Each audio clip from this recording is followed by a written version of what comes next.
राम राम जी। राम राम जी। प्रणाम जी। आइए बैठिए जी।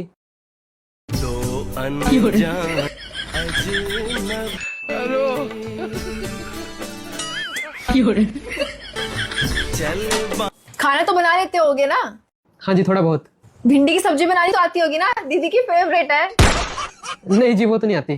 कोई बात नहीं जी, मैं सिखा दूंगा। कभी कभार पार्टी में अल्कोहल ले लेती हूँ, लेकिन नॉनवेज नहीं खाती। आपको कोई दिक्कत तो नहीं है ना? थोड़ा बहुत अल्कोहल तो आजकल सभी लेती हैं, मुझे कोई प्रॉब्लम नहीं। देखो जी, डिमांड तो कोई है नहीं, लेकिन शादी के बाद सिर पे दुपट्टा रखना होगा और ये व्हाइट कपड़े मैं नहीं पहनने दूंगी। ठीक है जी, वैसे भी और कलर हैं पहनने को। मुझे तो आप पसंद हो, क्या आपको मैं पसंद हूँ? मुबारक हो करना, लड़का कब लड़की पसंद हमारी हाँ है।